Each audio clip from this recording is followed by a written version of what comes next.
Hey, Scott Peterson. I'm 6 feet tall and I'm a local to San Antonio. Now, to answer these questions, I'm actually going to combine them into one because the most recent major spontaneous thing that I did also ended up leading to one of those situations where everything that could go wrong did go wrong, except for the middle part. The journey had its highs. So I was recently over in Japan and I was calling my mom, giving her an update about Kyoto and Tokyo and basically my whole schedule for everything. And she basically gave me a little motherly warning of like, I better not see you climbing Mount Fuji. And that sparked something inside of me because I was like, I didn't think that Mount Fuji was just something you could climb. So then I looked into it and yeah, it was. So I ended up basically spontaneously, literally that evening, so this is like 4 p.m. Japan time, when I get off the call, and I'm looking to go climb it the next morning, so I book a bullet train to Fuji, which is where the first mistake took place, because you'd think that the bullet train station with Fuji in the name would be near Mount Fuji, but it's not. It's like 2.5 hours south. Fuji's on the coast. So I ended up taking a bullet train, basically equidistant in this triangle situation from where I actually wanted to go to Mount Fuji.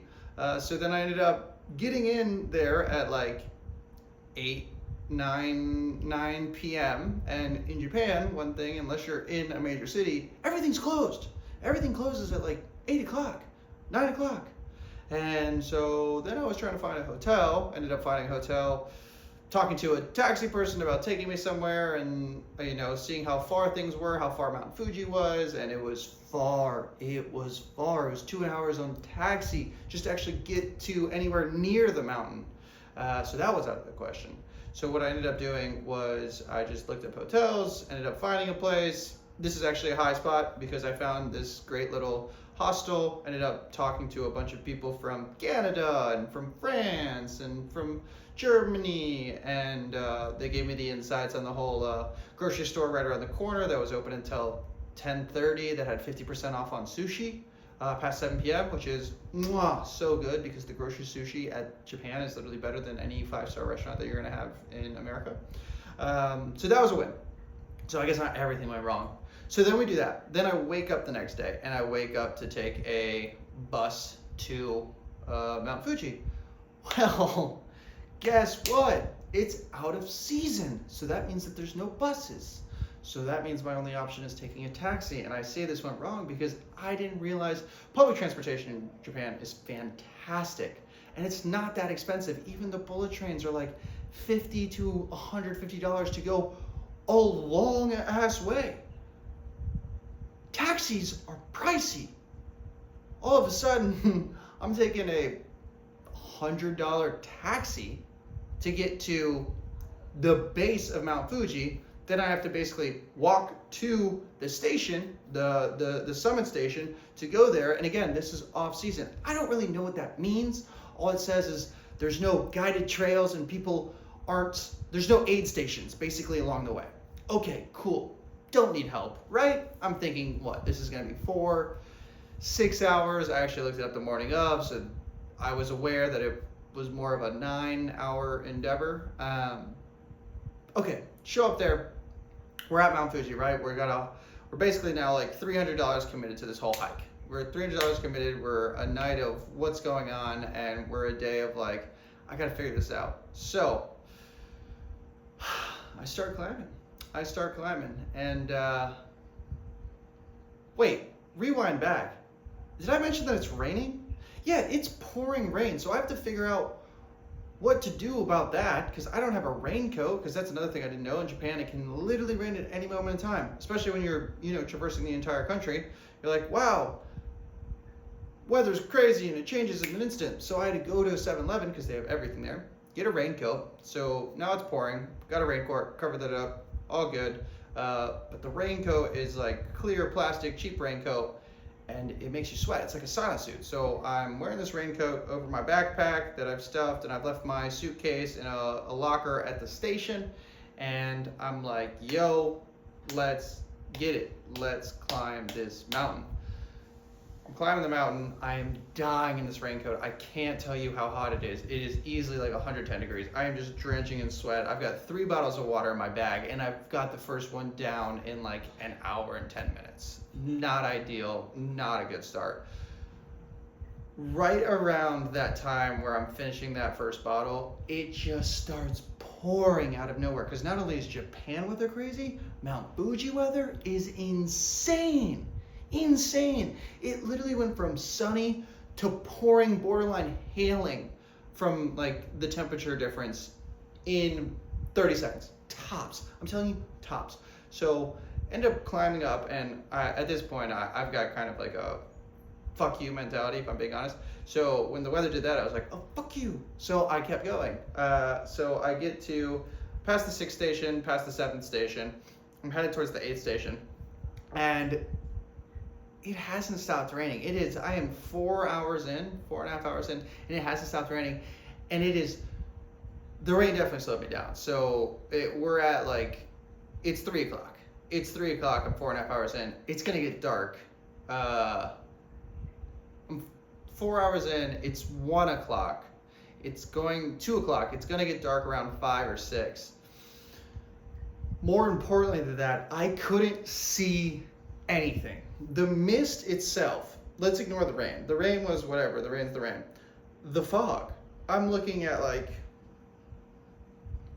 4 or 5 feet in front of me.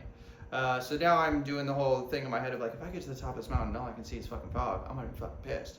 Because I just did 7 hours, especially because then I'm gonna have to climb down in the dark, and I'm actually like putting my life at risk at that point. I mean, your life's at risk once you're going up, especially in off season, because it's cold and the weather's changing and everything, and there's like ice patches and stuff. But either way, doesn't matter. I'm at the 8th station. I basically have this whole like mental existential, not breakdown, but just like pros and cons moment of like da da da da da da da da da. Ergo, I hear thunder and lightning. Seemed like God answering me, and he said turn around. Still kind of pissed about the decision, but also ended up working out fantastically semi. So this is definitely when it starts turning positive. So I got back down, and it's still pouring, and I'm kind of upset about it. 2 hours in, it lightens up a bit. I'm like, well, this is right around when I would have gotten to the summit. So kind of pissed about that. But then it started raining again, so I was like, well, that would have been a quick window, so I don't really know. Again, still balancing that all in my head. Doesn't matter, I'm making it sound worse than it is. I'm coming down, blah, blah, blah, blah, raining. I end up coming in, and I'm just pouring wet, take off my raincoat that I've been sweating in, lost like 10 pounds. And another highlight, talked to the guy that's there. Turns out they close at 4, so I made it down literally at 3:59, and there's no buses coming out. There's no taxis that come there, so I wouldn't have been able to find a way to get public transportation. So this ended up being a huge highlight, because I talked to one of the few Japanese people that actually speaks English, so he was able to help me. He's the guide for the person at the front for Mount Fuji. He ended up giving me a bunch of help. We ended up having a conversation. It was fantastic. He ended up exchanging stamps with me, gave me a free postcard. Doesn't matter. Good time. He called a taxi for me, which was like, thank you, because I needed to get back to the train station so that I could go to Kyoto so that I could find a place to stay, which is where it goes again. Okay, so taxi, this is a string of positives. So 30 minutes, string of positives.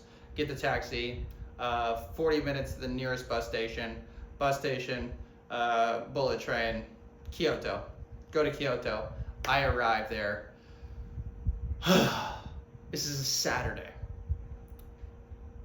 I know hotels are booked, and I should have pre-planned, but the whole point of this trip was like, let's just backpack, let's just do it. Let's do things like climb Mount Fuji on a whim. I went to 14 hotels of varying price ranges, varying things from hostels to capsules to 3 stars to 2 stars to 4 stars, all booked. Then, and this ends up having a positive note.